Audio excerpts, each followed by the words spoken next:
Hi friends, welcome back to my channel Yummy Days with Kavitha. இன்னைக்கு அட்டகாசமான பூண்டு புளிக்குழம்பு ரெசிபி பார்க்க போறோம். இந்த ரெசிபி கண்டிப்பா எல்லாருக்குமே ரொம்ப பிடிக்கும்.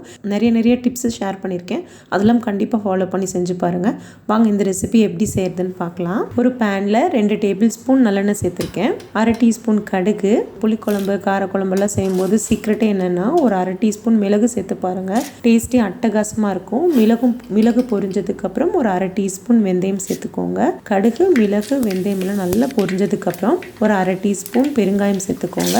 பெருங்காயமும் நல்லா பொரிஞ்சதுக்கு அப்புறம் ஒரு 200 கிராம் பூண்டு சேர்த்துக்கலாம். அது கூடவே ஒரு 3 பச்சை மிளகாயை 2ஆ கீறி இருக்கேன், அதையும் சேர்த்துக்கோங்க. கொஞ்சம் கருவேப்பிலை சேர்த்து நல்லா வதக்கி விட்டுடுங்க. இன்னொரு டிப் என்னென்னா, வெங்காயம் சேர்த்துறதுக்கு முன்னாடியே பூண்டு சேர்த்துக்கோங்க. பூண்டு சேர்த்து ஒரு 2 நிமிஷம் அதை நல்லா அப்படியே வதக்கி விட்டிங்கன்னா பூண்டு மேலே நல்லா மொறுமொறுன்னு ஆகிடும். குழம்பெல்லாம் வச்சதுக்கப்புறம் அது கரைஞ்சி போகாமல் இது கொஞ்சம் முறுமுறுன்னு இருக்கிறனால சாப்பிட்றதுக்கே செம டேஸ்ட்டாக இருக்கும்.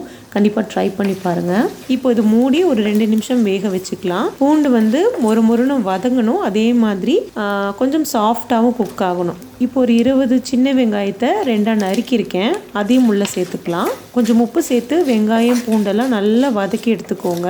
ஒரு 2 நிமிஷம் வெங்காயம் பூண்டெல்லாம் கொஞ்சம் சாஃப்டாக குக் ஆகட்டும், மூடி வச்சிடலாம். ஒரு 3 மீடியம் சைஸ் தக்காளியை மிக்ஸி ஜாரில் சேர்த்து நல்ல பேஸ்ட் மாதிரி அரைச்சி எடுத்துகிட்டு வந்துடலாம். வெங்காயமும் பூண்டும் நல்லா சாஃப்டாக குக் ஆகிடுச்சு.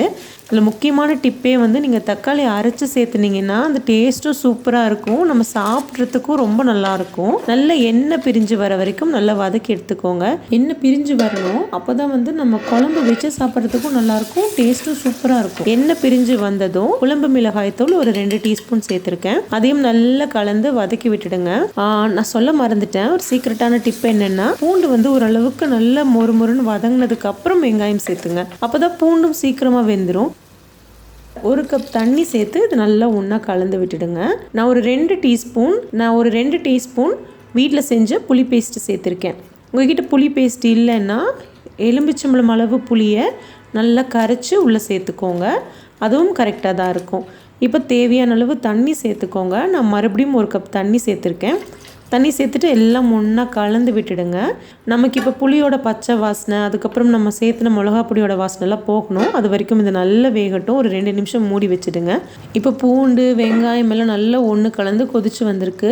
இந்த ஸ்டேஜில் 1 ஸ்பூன் வெல்லம் சேர்த்துக்கோங்க. வெல்லம் ஆப்ஷனல் தான், உங்களுக்கு வேண்டாம் அப்படின்னா நீங்கள் ஸ்கிப் பண்ணிக்கலாம். உங்களுக்கு வேண்டாம்னா நீங்கள் சேர்த்த வேண்டாம். ஆனால் நீங்கள் 1 ஸ்பூன் வெல்லம் சேர்த்து பாருங்கள். அந்த இனிப்பு, உப்பு, புளிப்பு எல்லாம் ஒன்று கலந்து டேஸ்டே செம்மையாக இருக்கும். கண்டிப்பாக ட்ரை பண்ணி பாருங்க.